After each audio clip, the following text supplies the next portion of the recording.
another short story to you from my book, The Best American Noir of the Century.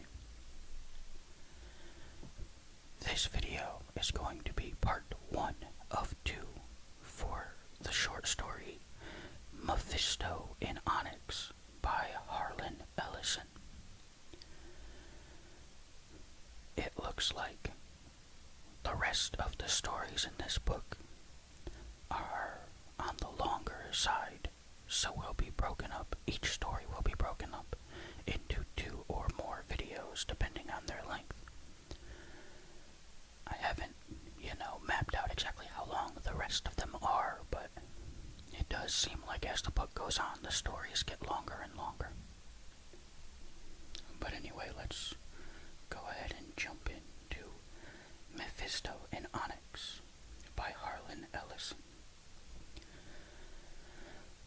Harlan Ellison, born in 1934, was born in Cleveland, Ohio, and had various jobs, mostly blue-collar, in all parts of the country before settling in New York to become a full-time writer. Within the next 2 years, he produced and sold more than 100 stories and articles before being drafted into the Army. Soon after his discharge, he moved to Chicago to work as an editor at Rogue magazine and Regency Books. His prolific writing career continued when he moved to California to write for motion pictures, including the 1966 blockbuster The Oscar, and mostly for television. Ellison supplied scripts for many series, including Burke's Law, The Flying Nun, Route 66, The Man from U.N.C.L.E., The Outer Limits, and, most famously, Star Trek. His The City on the Edge of Forever is regarded as the best episode in the history of that series, named Best Original Teleplay by the Writers Guild of America. His Demon with a Glass Hand for The Outer Limits and 2 other teleplays also won the award. He is among the most honored writers in America, especially among writers of speculative fiction, winning 10 Hugos, World Science Fiction Society, including Grandmaster, 4 Nebulas, Science Fiction and Fantasy Writers of America, 5 Bram Stoker Awards from Horror Writers Association, including Lifetime Achievement, and 2 Edgar Allan Poe Awards from Mystery Writers of America for his memorable short stories The Whimper of Whipped Dogs and Soft Monkey, among many other genre and non-genre honors. It is uncommon to find fantasy and supernatural elements mixed with crime fiction, but Ellison's work successfully bridges and encompasses those genres frequently, as with this novella. Mephisto in Onyx originally appeared in the October 1993 issue of Omni magazine.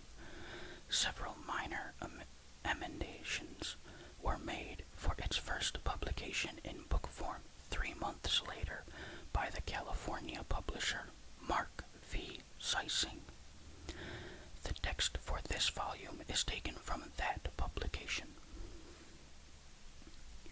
Okay, this is Mephisto in Onyx by Harlan Ellison. Once, I only went to bed with her once.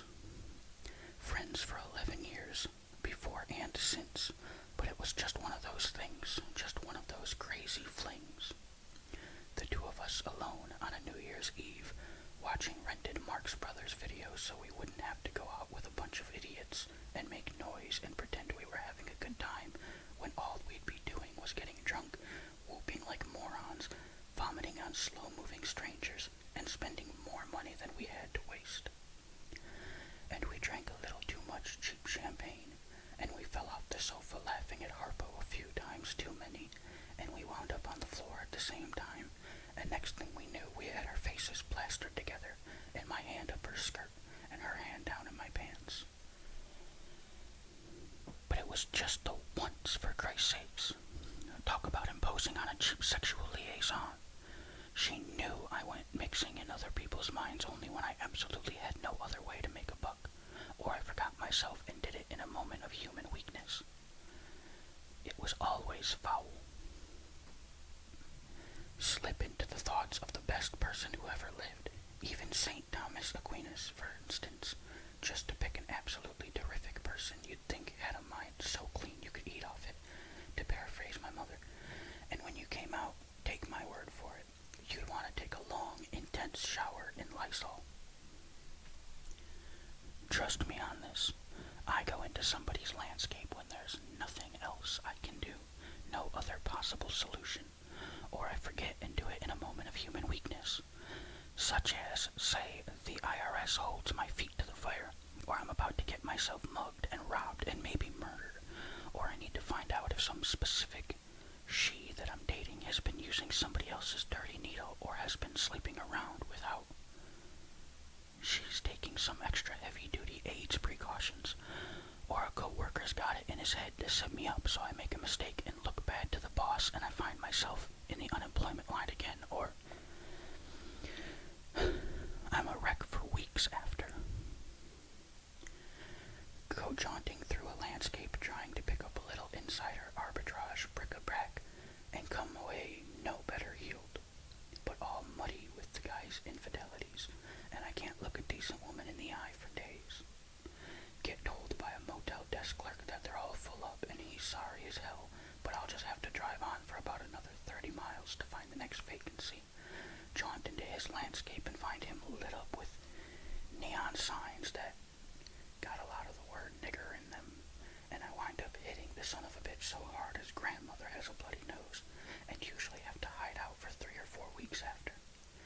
Just about to miss a bus, jaunt into the head of the driver to find his name so I can yell for him to hold in a minute, Tom or George or Willie, and I get smacked in the mind with all the garlic he's been eating for the past month because his doctor told him it was good for his system, and I start to dry heave, and I wrench out of the landscape, and not only have I missed the bus, but I'm so sick to my stomach I have to sit down on the filthy curb to get my gorge submerged. Jaunt into a potential employer to see if he's trying to lowball me, and I learn he's part of a massive cover-up of industrial malfeasance that's caused hundreds of people to die when this or that cheaply made grommet or tappet or gimbal mounting underperforms and fails, sending the poor souls falling thousands of feet to shrieking destruction. Then just try to accept the job, even if you haven't paid your rent in a month. No way. Absolutely. I listen in on the landscape only when my feet are being fried, when the shadow stalking me turns down alley after alley, tracking me relentlessly, when the drywall guy I've hired to repair the damage done by my leaky shower presents me with a dopey smile and a bill $360 higher than the estimate, or in a moment of human weakness. But I'm a wreck for weeks after. For weeks. Because you can't. You simply can't. You absolutely cannot know what people are truly and really like till you jaunt into their landscape. If Aquinas had had my ability, he'd have very quickly gone off to be a hermit, only occasionally visiting the mind of a sheep or a hedgehog in a moment of human weakness. That's why in my whole life, and as best I can remember back, I've been doing it since I was 5 or 6 years old, maybe even younger, there have only been 11, maybe 12 people of all those who know that I can read minds that I've permitted myself to get close to. 3 of them never used it against me, or tried to exploit me, or tried to kill me when I wasn't looking. 2 of those 3 were my mother and father, a pair of sweet old black folks who'd adopted me. A late-in-life baby, and were now dead, but probably still worried about me even on the other side, and whom I missed very, very much, particularly in moments like this. The other 8, 9 were either so turned off by the knowledge that they made sure I never came within a mile of them,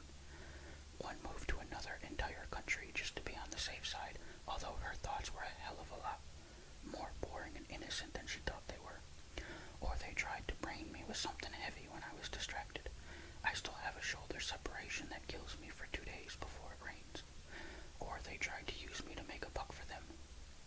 Not having the common sense to figure it out, that if I was capable of using the ability to make vast sums of money, why the hell was I living hand to mouth, like some overaged grad student who was afraid to desert the university and go become an adult? Now they was some dumbass motherfuckers. Of the three who never used it against me, my mom and dad, the last was Allison Roach, who sat on the stool next to me in the middle of May, in the middle of a Wednesday afternoon, in the middle of Clanton, Alabama, squeezing ketchup onto her all-American burger, imposing on the memory of that one damned New Year's Eve sexual interlude with Harpo and his sibs, the two of us all alone except for the fry cook, and she waited for my reply. I'd sooner have a skunk spray my pants leg, I replied. She pulled a napkin from the chrome dispenser and swabbed up the red that had overshot the sesame seed bun and redecorated the Formica countertop. She looked at me from under thick, lustrous eyelashes, a look of impatience and violet eyes that must have been a killer when she unbottled it at some truculent witness for the defense. Allison Roche was a chief deputy district attorney in and for Jefferson County, with her office in Birmingham, Alabama, where near we sat in Clanton, having a secret meeting, having all-American burgers, 3 years after having had quite a bit of champagne, 1930s black and white video rental comedy, and black and white sex. One extremely stupid New Year's Eve.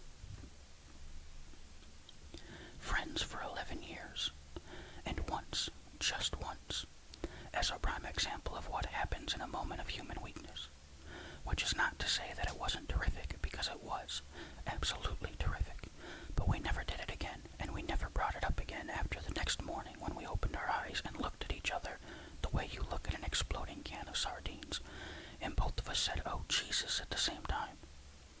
Never brought it up again until this memorable afternoon at the Greasy Spoon, where I joined Allie, driving up from Montgomery to meet her halfway with her peculiar telephone invitation.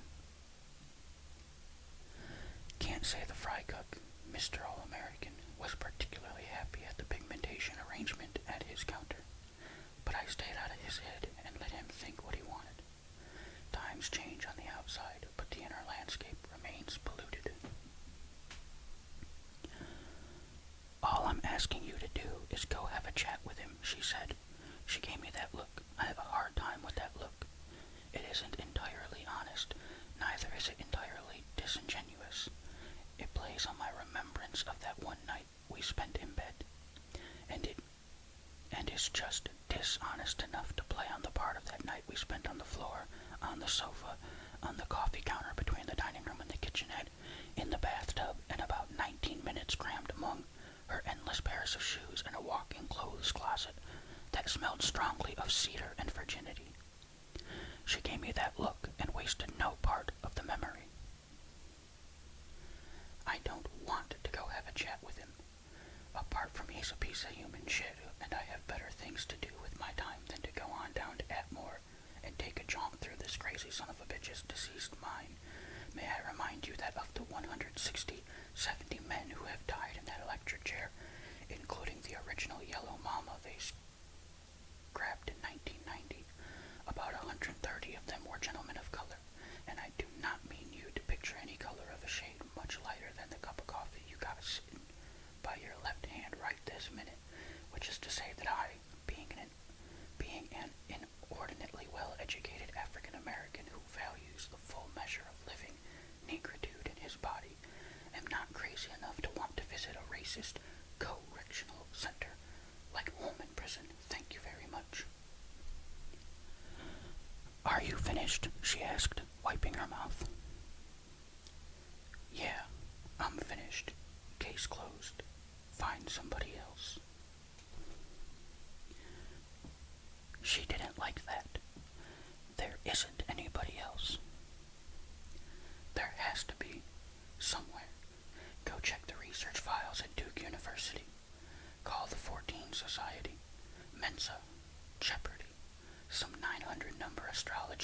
hotline. Ain't there some semi-senile senator with a full-time paid assistant who's been trying to get legislation through one of the state houses for the last 5 years to fund this kind of bullshit research? What about the Russians? Now that the evil empire's fallen, you ought to be able to get some word about their success with Curly and Auras or whatever those assholes were working at. Or you could... She screamed at the top of her lungs, "Stop it, Rudy!" The fry cook dropped the spatula he'd been using to scrape off the grill.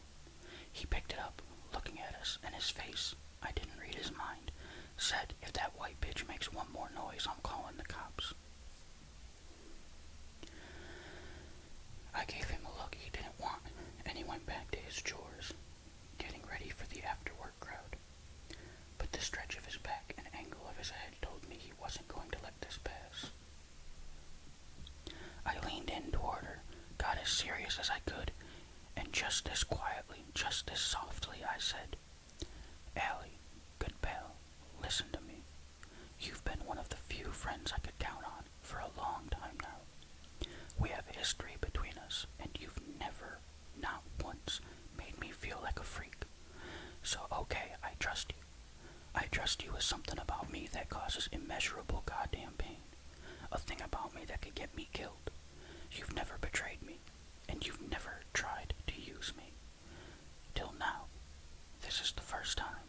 And you've got to admit that it's not even as rational as you may be saying to me that you've gambled away every cent you've got, and you owe the mob $1 million, and would I mind taking a trip to Vegas or Atlantic City and taking a jaunt into the minds of some high-pocket poker players so I could win you enough to keep the goons from shooting you? Even that, as creepy as it would be if you said it to me, even that would be easier to understand than this." She looked forlorn. "There isn't anybody else, Rudy. Please." "What the hell is this all about? Come on, tell me. You're hiding something or holding something back or lying about." "I'm not lying." For the second time, she was suddenly, totally, extremely pissed at me. Her voice spattered off the white tile walls. The fry cook spun around at the sound, took a step toward us, and I jaunted into his landscape, smoothed down the rippled astroturf, drained away the storm clouds, and suggested in there that he go take a cigarette break out back. Fortunately, there were no other patrons at the elegant All-American Burger that late in the afternoon, and he went. "Calm for Christ's sakes down, will you?" I said. She had squeezed the paper napkin into a ball. She was lying, hiding, holding something back. Didn't have to be a telepath to figure that out. I waited, looking at her with a slow, careful distrust, and finally she sighed, and I thought, here it comes. "Are you reading my mind?" she asked. "Don't insult me. We know each other too long."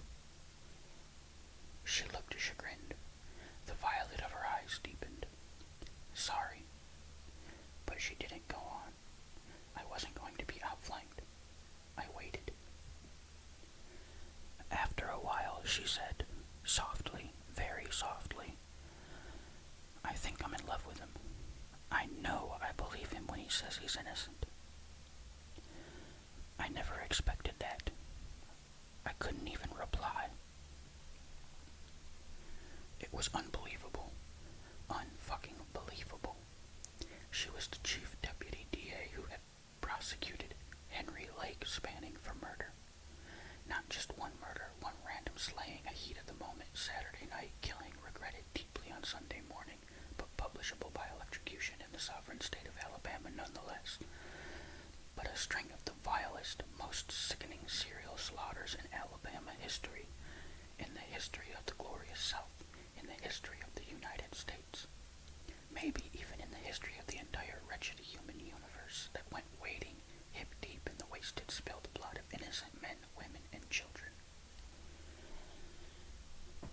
Henry Lake Spanning was a monster, an ambulatory disease, a killing machine without conscience or any discernible resemblance to a thing we might call decently human. Henry Lake Spanning had butchered his way across a half-dozen states, and they had caught up to him in Huntsville in a garbage dumpster behind a supermarket, doing something so vile and inhuman to what was left of a 65-year-old cleaning woman that not even the tabloids would get more explicit than unspeakable. And somehow he got away from the cops, and somehow he evaded their dragnet, and somehow he found out where the police lieutenant in charge of the manhunt lived, and somehow he slipped into that neighborhood when the lieutenant was out creating roadblocks, and he gutted the man's wife and 2 kids. Also the family cat. And then he killed a couple of more times in Birmingham and Decatur, and by then had gone so completely out of his mind that they got him again, and the second time they hung on to him and they brought him to trial, and Allie had prosecuted this bottom-feeding monstrosity. And oh, what a circus it had been. Though he'd been caught the second time, and this time for keeps, in Jefferson County, scene of 3 of his most sickening jobs, he'd murdered with such a disgustingly similar M.O. that it was obvious he was the perp in 22 of the 67 counties, and every last one of them wanted him to stand trial in that venue. Then there were the other 5 states in which he had butchered to a total body count of 56. Each of them wanted him extradited. So, here's how smart and quick and smooth an attorney Allie is. She somehow managed to cozy up to the Attorney General, and somehow managed to unleash those violet eyes on him, and somehow managed to get and keep his ear long enough to con him into setting a legal precedent. Attorney General of the state of Alabama allowed Allison Roche to consolidate to secure a multiple bill of indictment that forced Spanning to stand trial on all 29 Alabama murder counts at once. She meticulously documented to the state's highest courts that Henry Lake Spanning presented such clear and present danger to society that the prosecution was willing to take a chance, big chance, of trying in a winner-take-all consolidation of venues. Then she managed to smooth the feathers of all those other vote-hungry prosecutors in those 21 other counties, and she put on a case that dazzled everyone, including Spanning's defense attorney, who had screamed about the legality of the multiple bill from the moment she'd suggested it. And she won a fast jury verdict on all 29 counts. Then she got really fancy in the penalty phase after the jury verdict, and proved on the other 27 murders with their flagrantly identical trademarks from those other 5 states, and there was nothing left but to sentence Spanning, essentially for all 56, to the replacement for the Yellow Mama.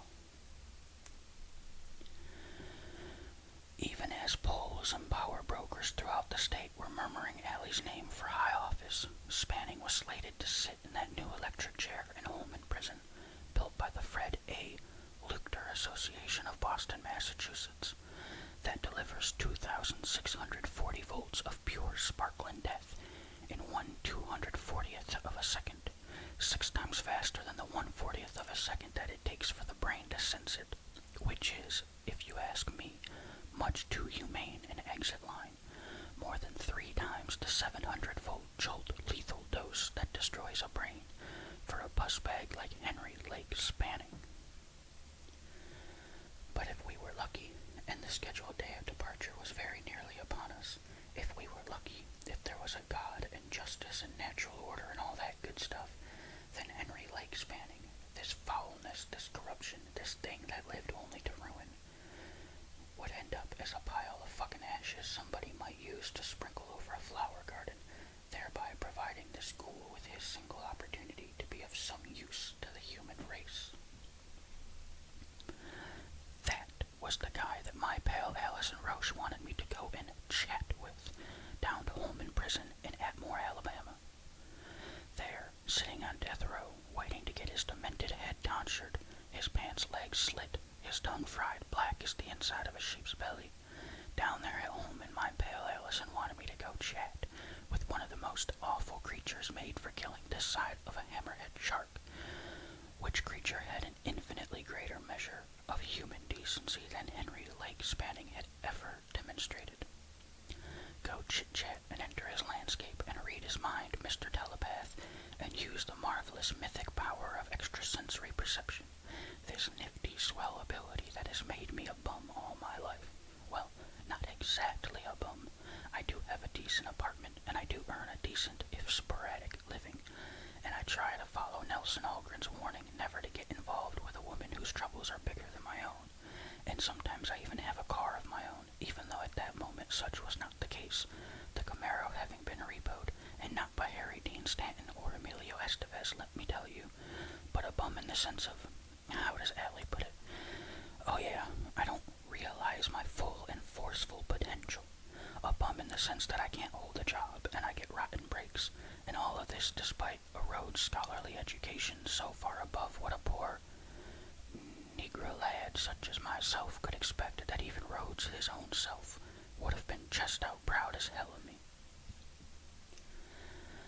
A bum, mostly, despite an outstanding Rhodes Scholar education and a pair of kind, smart, loving parents, even for foster parents, shit especially for being foster parents, who died knowing the certain sadness that their only child would spend his life as a wandering freak, unable to make a comfortable living, or consummate a normal marriage or raise children, without the fear of passing on this special personal horror, this astonishing ability fabled in song and story that I possess, that no one else seems to possess, though I know there must have been others somewhere, sometime, somehow. Go, Mr. Wonder of Wonders, shining black Cagliostro of the modern world. Go with this super nifty swell ability that gullible idiots and flying saucer assholes have been trying to prove exists for at least 50 years, that no one has been able to isolate the way me, the only one who has been isolated. Let me tell you about isolation, my brothers. And here was I, Rudy Paris, just a guy making a buck every now and then with nifty, swell, impossible ESP, resident of 13 states, and twice that many cities so far in his mere 30 years of landscape jaunting life. Here was I, Rudy Paris, Mr. I Can Read Your Mind, being asked to go and walk through the mind of a killer who scared half the people in the world. Being asked by the only living person, probably, to whom I could not say no. And oh, take me at my word here, I wanted to say no. Was, in fact, saying no at every breath. What's that? Will I do it?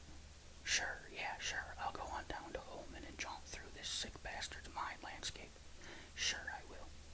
You got 2 chances, slim and none. All of this was going on in the space of 1 greasy double cheeseburger and 2 cups of coffee. The worst part of it was that Allie had somehow gotten involved with him. Allie, not some bimbo bitch, but Allie. I couldn't believe it. Not that it was unusual for women to become mixed up with guys in the joint, to fall under their magic spell and to start corresponding with them, visiting them, taking them candy and cigarettes, having conjugal visits, playing mule for them and smuggling in dope where the tampon never shined, writing them letters that got steadily more exotic, steadily more intimate, steamier and increasingly dependent emotionally. It wasn't that big a deal. There exist entire psychiatric treatises on the phenomenon, right alongside the papers about women who go stud crazy for cops. No big deal indeed. Hundreds of women every year find themselves writing to these guys, visiting these guys, building dream castles with these guys, fucking these guys, pretending that even the worst of these guys, rapists and woman beaters and child molesters, repeat pedophiles of the lowest pustule sort, and murderers, and stick-up punks who crush old ladies' skulls for food stamps, and terrorists and bungo barons.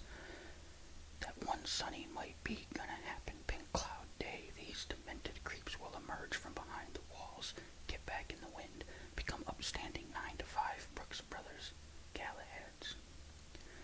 Every year, hundreds of women marry these guys, finding themselves in a hot second snookered by the wily, duplicitous, motherfucking lying greaseball addictive behavior of guys who had spent their sporadic years, their intermittent freedom on the outside, doing just that, roping people in, ripping people off, bleeding people dry, conning them into being tools, taking them for their every last cent, their happy home, their sanity, their ability to trust trust or love ever again. But this wasn't some poor, illiterate, naive woman child. This was Allie. She had damned near pulled off a legal impossibility, come that close to bizarro jurisprudence, by putting the attorneys general of 5 other states in a maybe frame of mind where she'd have been able to consolidate a multiple bill of indictment across state lines. Never been done, and now probably never ever would be. But she could have possibly pulled off such a thing. Unless you're a stone court bird, you can't know what a mountaintop that is. So, now, here's Allie, saying this shit to me. Allie, my best pal, stood up for me 100 times, not some dip, but the steely-eyed sheriff of Suicide Gulch, the over 40 past the age innocence, no-nonsense woman who had seen it all and come away tough but not cynical, hard but not mean. I think I'm in love with him, she had said. I know I believe him when he says he's innocent, she had said. I looked at her. No time had passed. It was still the moment the universe decided to lie down and die. And I said, so if you're certain this paragon of the virtues isn't responsible for 56 murders that we know about, and who the hell knows how many more we don't know about since he's apparently been at it since he was 12 years old. Remember the couple of nights we sat up and you told me all this shit about him? You said it with your skin crawling, remember? Then if you're so damned positive the guy you spent 11 weeks in court sending to the chair is innocent of butchering half the population of the planet, then why do you need me to go to home and drive all the way to Atmore just to take a jaunt in this sweet peach of a guy? Doesn't your woman's intuition tell you he's squeaky clean? Don't true love walk your sweet young ass down the primrose path with sufficient sure-footedness? Don't be a smart-ass, she said. Say again, I replied with dis-fucking belief. I said, don't be such a high-verbal goddamned smart-aleck. Now I was steamed. No, I shouldn't be a smart-ass. I should be your pony, your show dog, your little trick-bag mind-reader freak. Take a drive over to home in Paris, go right on into Rednecks from Hell, sit your ass down on death row with the rest of the niggers and have a chat with the one white boy who's been in a cell up there for the past 3 years or so. Sit down nicely with the king of the fucking vampires and slide inside his garbage dump of a brain, and what a joy that's gonna be. I can't believe you'd ask me to do this. And read whatever piece of boiled shit in there he calls a brain and see if he's jerking you around. That's what I ought to do, am I correct? Instead of being a smartass, have I got it right? Do I properly pierce your meaning, pal? She stood up. She didn't even say, screw you, Paris. She just slapped me as hard as she could. She hit me a good one straight across the mouth. I felt my upper teeth bite my lower lip. I tasted the blood. My head rang like a church bell. I thought I'd fall off the goddamn stool. When I could focus, she was just standing there, looking ashamed of herself and disappointed and mad as hell and worried that she'd brained me. All of that, all at the same time. Plus, she looked as if I'd broken her choo-choo train. Okay, I said wearily, and ended the word with a sigh that reached all the way back to my hip pocket. Okay, calm down. I'll see him. I'll do it. Take it easy. She didn't sit down. Did I hurt you? No, of course not, I said, unable to form the smile I was trying to put on my face. How could you possibly hurt someone by knocking his brains into his lap? She stood over me as I clung precariously to the counter, turned halfway around on the stool by the blow. Stood over me, the balled up paper napkin in her fist, a look on her face that said she was nobody's fool, that we'd known each other a long time, that she hadn't asked this kind of favor before, that if we were buddies and I loved her, that I would see she was in deep pain, that she was conflicted, that she needed to know, really needed to know without a doubt, and in the name of God, in which she believed, though I didn't, but either way, what the hell, that I do this thing for her, that I just do it, and not give her any more crap about it. So I shrugged and spread my hands like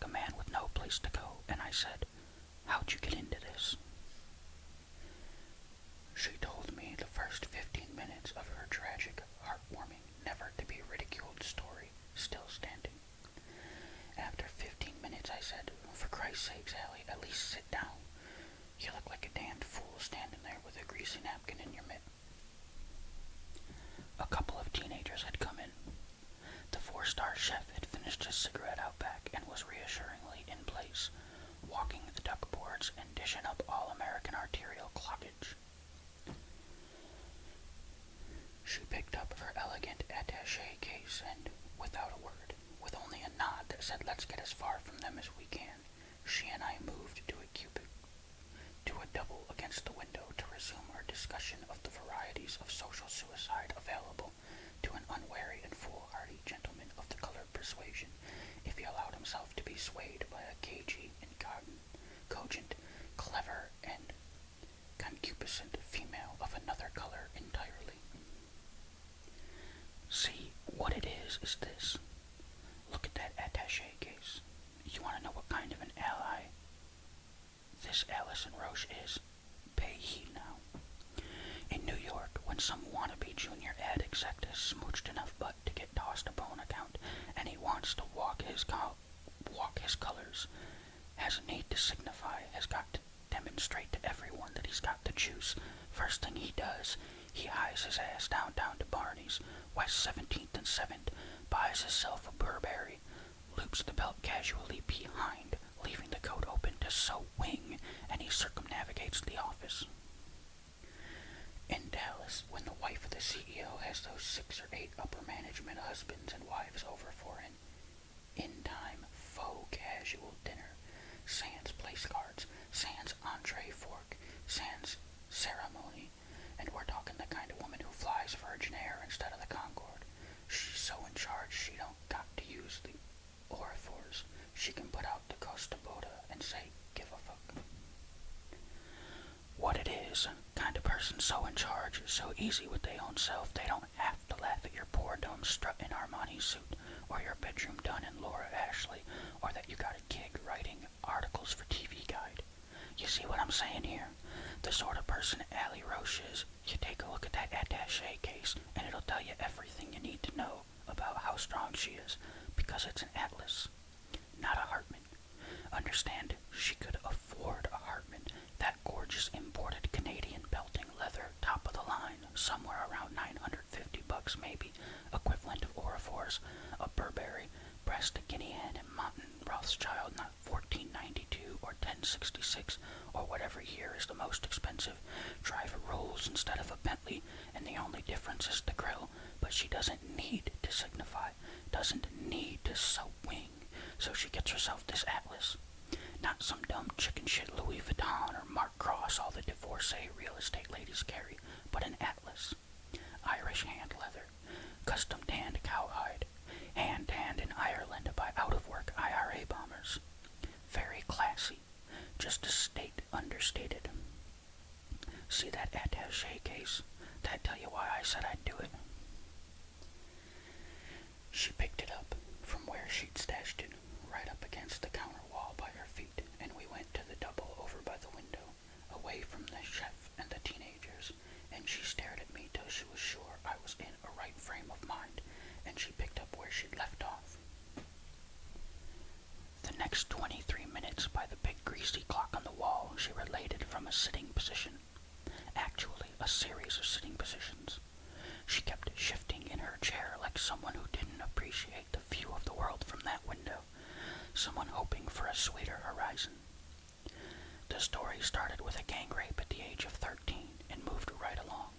2 broken foster home families, a little casual fondling by surrogate papas, intense studying for perfect school grades as a substitute for happiness, working her way through John Jay College of Law, a truncated attempt at wedded bliss in her late 20s, and the long, miserable road of legal success that had brought her to Alabama.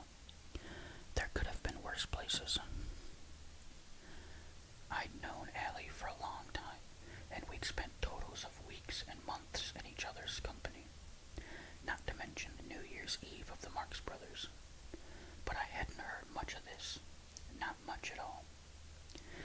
Funny how that goes. 11 years. You'd think I'd have guessed or suspected or something. What the hell makes us think we're friends with anybody when we don't know the first thing about them? Not really.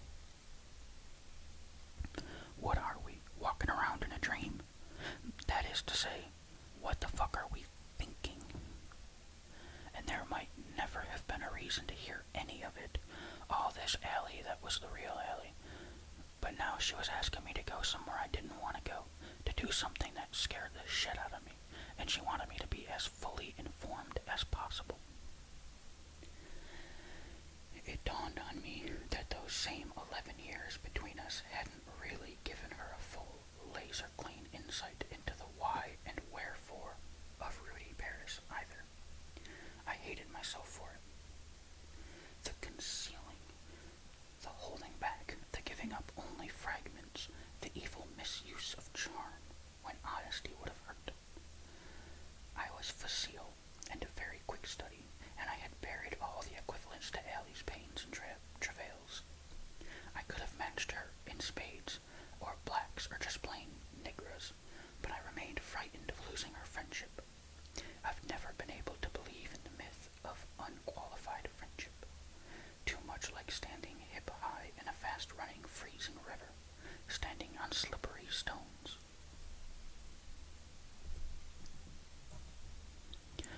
Her story came forward to the point at which she had prosecuted Spanning, had amassed and winnowed and categorized the evidence so thoroughly, so deliberately, so flawlessly, had orchestrated the case so brilliantly, that the jury had come in with guilty on all 29, soon, in the penalty phase, 56.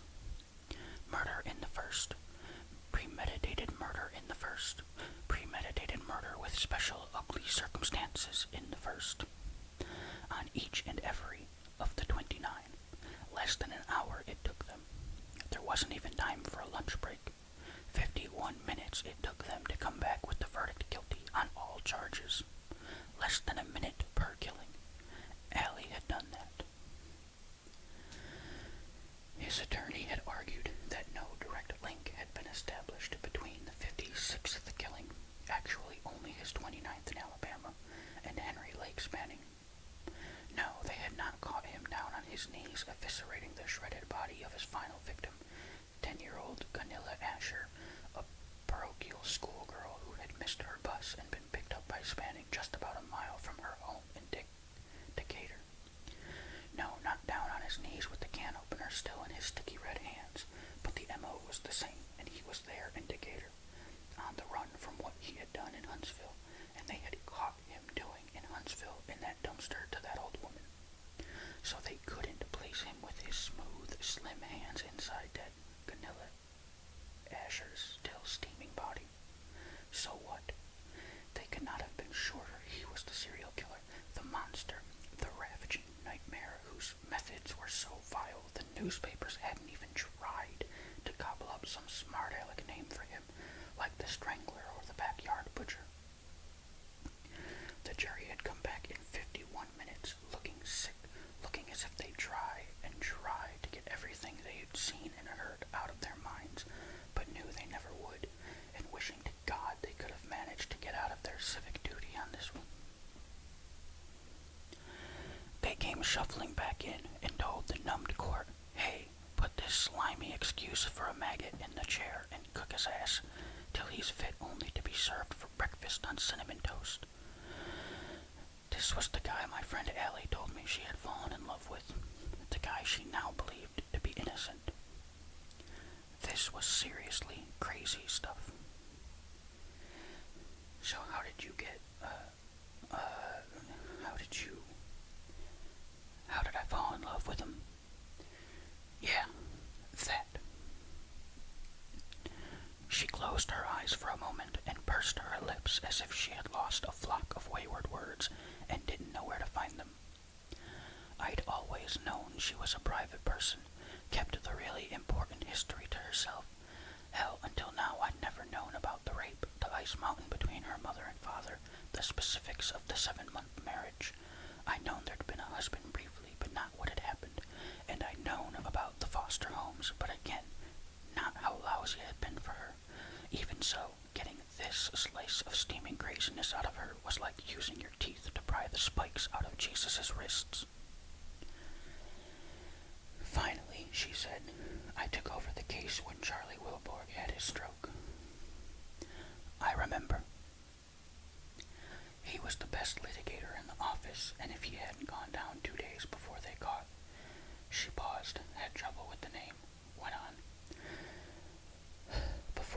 about spanning indicator, and if Morgan County hadn't been so worried about a case this size and bound spanning over to us in Birmingham, all of it so fast nobody really had a chance to talk to him.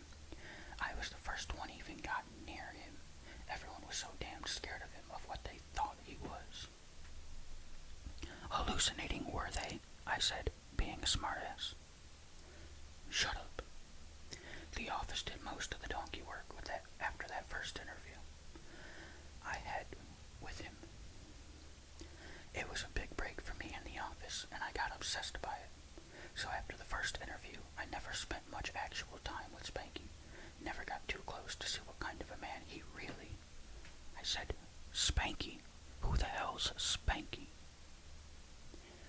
She blushed. It started from the sides of her nostrils and went out both ways toward her ears, then climbed to the hairline. I'd seen that happen only a couple of times in 11 years, and one of those times had been when she'd farted at the opera. Lucia de Lammermoor. I said it again. Spanky. You're putting me on, right? You call him Spanky? The blush deepened. Like the fat kid in the Little Rascals. Come on, I don't fucking believe this. She just glared at me. I felt the laughter coming. My face started twitching. She stood up again. Forget it. Just forget it, okay? She took 2 steps away from the table, toward the street exit. I grabbed her hand and pulled her back, trying not to fall apart with laughter, and I said, okay. I'm sorry. I'm really and truly, honest to goodness, may I be struck by a fallen space lab, no kidding, 100% absolutely sorry. But you gotta admit, catching me unawares like that, I mean, come on, Ellie, Spanky. You call this guy who murdered at least 56 people Spanky. Why not Mickey or Froggy or Alfalfa? I can understand not calling him Buckwheat. You can save that one for me. But Spanky. And in a moment, her face started to twitch, and in another moment she was starting to smile, fighting it every micron of the way, and in another moment she was laughing and swatting at me with her free hand, and then she pulled her hand loose and stood there falling apart with laughter, and in about a minute she was sitting down again. She threw the balled-up napkin at me. It's from when he was a kid, she said. He was a fat kid, and they made fun of him. You know the way kids are. They corrupted Spanning into Spanky because the Little Rascals was on television and... Oh, shut up, Rudy. I finally quieted down and made conciliatory gestures. She watched me with an exasperated wariness till she was sure I wasn't going to run any more dumb gags on her, and then she resumed. After Judge Fay sentenced him, I handled Henry's case from our office, all the way up to the appeal stage. I was the one who did the pleading against clemency when Henry's lawyers took their appeal to the 11th Circuit in Atlanta, when he was denied a stay by the appellate 3-0. I helped prepare the brief when Henry's counsel went to the Alabama Supreme Court. Then when the Supreme Court refused to hear his appeal, I thought it was all over. I knew they'd run out of moves for him, except maybe the governor, but that wasn't ever going to happen, so I thought, that's that. When the Supreme Court wouldn't hear it 3 weeks ago, I got a letter from him. He'd been set for execution next Saturday, and I couldn't figure out why he wanted to see me. I asked, the letter, it got to you how? One of his attorneys. I thought they'd given up on him. So did I. The evidence was so overwhelming. 6 counselors found ways to get themselves excused. It wasn't the kind of case that would bring any litigator good publicity. Just the number of eyewitnesses in the parking lot of that Winn-Dixie in Huntsville. Must have been 50 of them, Rudy. And they all saw the same thing. And they all identified Henry in lineup after lineup. 20, 30, could have been 50 of them if we'd needed with that long a parade. And all the rest of it. I held up a hand. I know, the flat hand against the air said. She had told me all of this. Every grisly detail till I wanted to puke. It was as if I'd done it all myself. She was so vivid in her telling made my jaunting nausea pleasurable by comparison.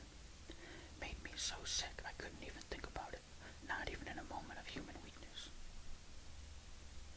So the letter comes to you from the attorney.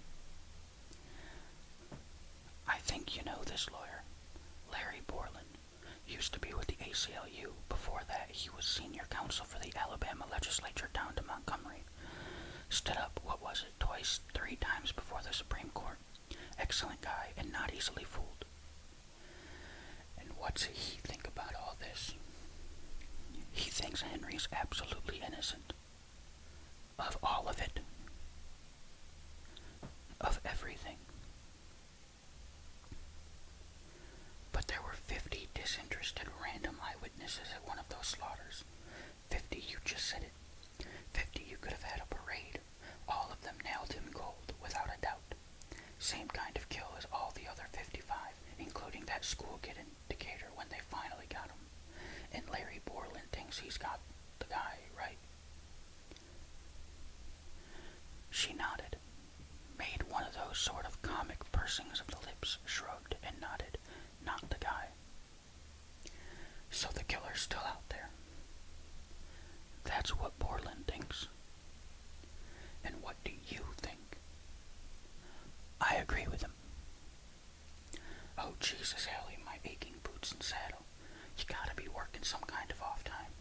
The killer is still out here in the mix, but there hasn't been a killing like those spanning slaughters for the 3 years that he's been in the joint. Now what do you say to that?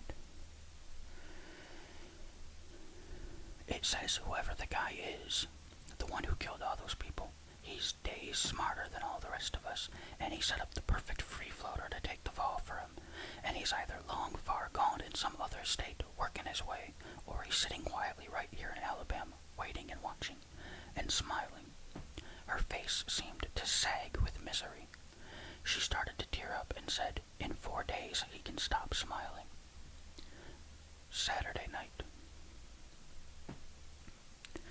Okay, take it easy. Go on, tell me the rest of it. Borland comes to you, and he begs you to read Spanning's letter, and... He didn't beg.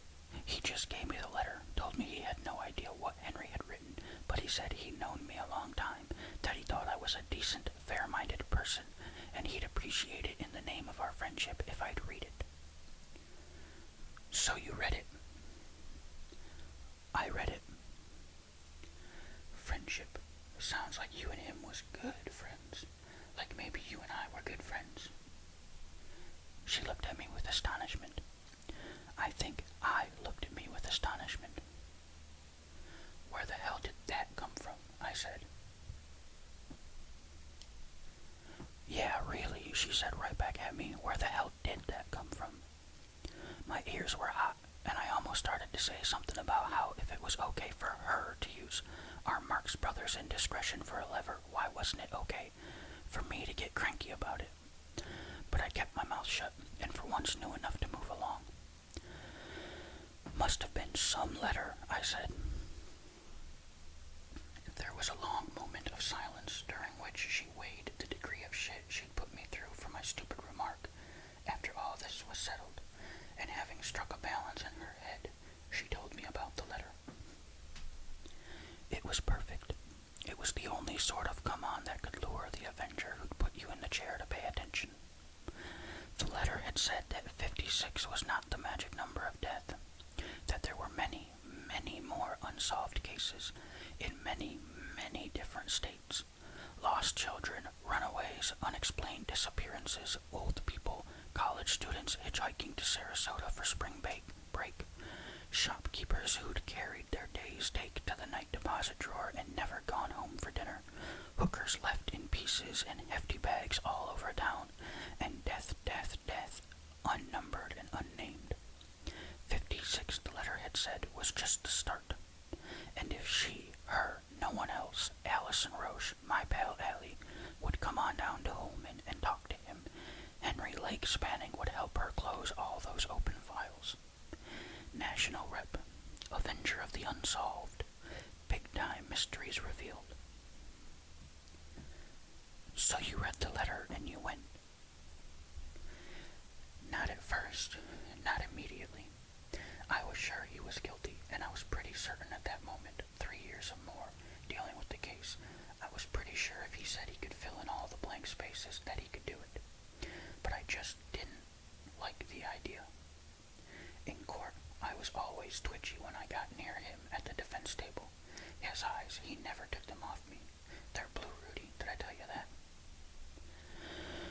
Maybe. I don't remember. Go on.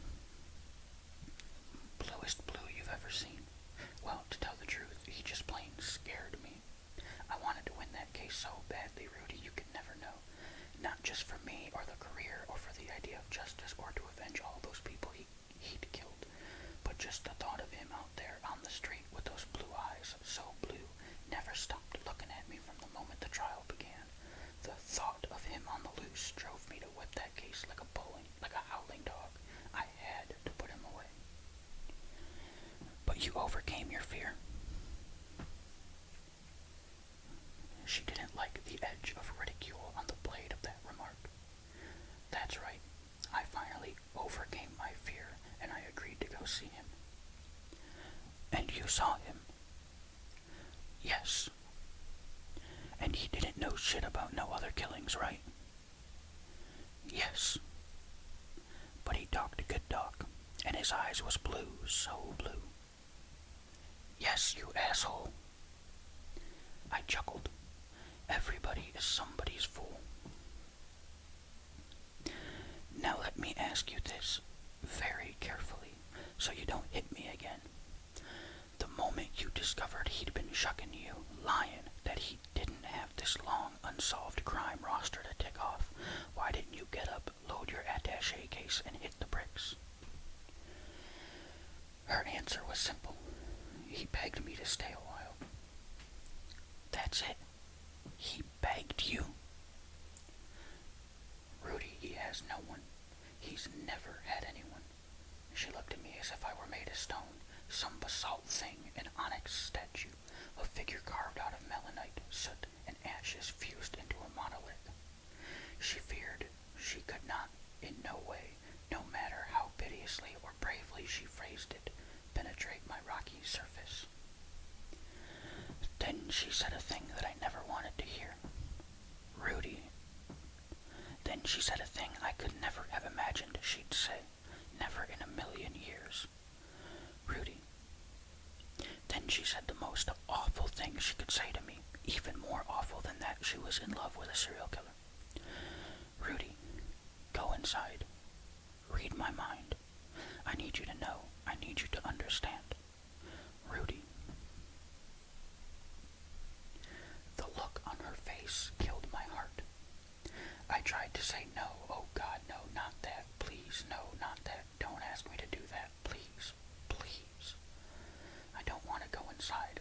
We mean so much to each other. I don't want to know your landscape.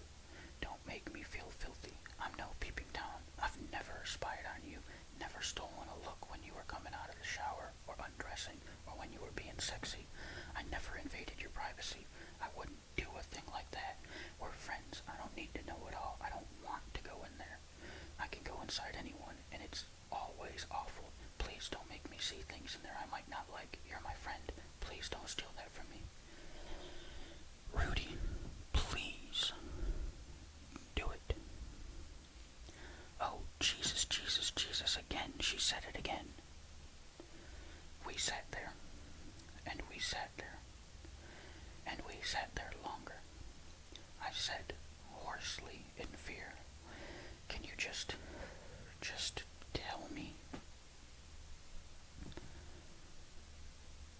Her eyes looked at stone, a man of stone, and she tempted me to do what I could do, casually, tempted me the way Faust was tempted by Mephisto, Mephistopheles, Mephistopheles, Black Rock Dr. Faustus, professor of magical mind-reading powers, tempted by thick, lustrous eyelashes and violet eyes, and a break in the voice and an imploring movement of hand to face, and a tilt of the head that was pitiable, and the begging word, please, and all the guilt that lay between us that was mine alone.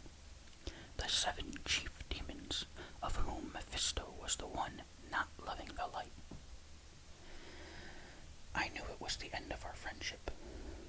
she left me nowhere to run. Mephisto in Onyx.